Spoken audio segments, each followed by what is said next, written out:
Coach, thanks for joining me again. The team seemed to be unable to maintain possession in the last match. What do you think the team needs to do to change that? I think the biggest thing for us collectively, we realised that we weren't switched on enough as a unit. I think there was a few factors in that game that kind of changed the outcome of us. We started really well, and then the other team came on and they started playing very high press and got more physical with it.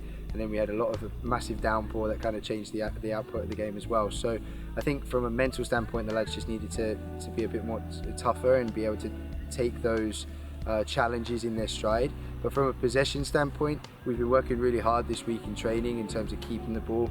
There's been a lot of things in the past couple of weeks leading up to last week's match that we were trying to tweak and change, and I think that's maybe where the messages got kind of crossed in what we were trying to do and be successful with. But the guys have been working really hard in training this week to get those pictures really sorted, and it looks to be coming on really well. So hopefully we're going to have an exciting match this weekend.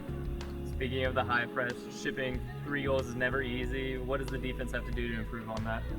I think it was a tough one because the goals necessarily weren't, they're a big sucker punch really, because conceding 3 goals in a game is obviously something that you don't ever want to do. You don't want to concede any. But I think the guys, from a defensive standpoint, there's still a lot of things that we are learning as we go. They're still getting to know each other. They're still gelling. We've still got a very young back line. I mean, most of those guys there are under the age of 20 in that back line. So there's still a lot of points, and pulling everybody from different parts of the world and across the states and coming in and trying to put them together in 6 weeks is difficult. It's a challenge. They have to adapt to it. They're getting stronger and stronger every week, and I'm confident in the guys and their ability to kind of keep a clean sheet this weekend.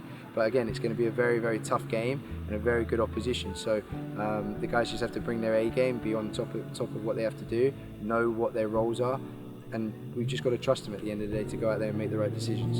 Speaking of this upcoming match, what should the team expect from the OFC Barca? The guys are very experienced. Barca have a great squad. They have a great club, great history in terms of the UPSL. They've won the conference back to back, and they're very good players. They've got a lot of experience and have played at some high levels.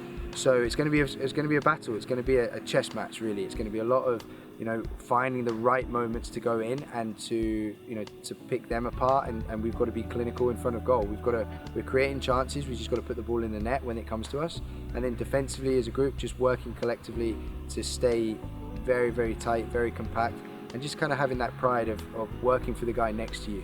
I think that's the biggest message that we've tried to put on this week with the lads in terms of it's a team effort.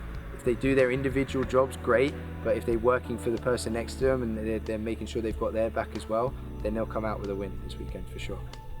All right, thank you, Coach. No problem.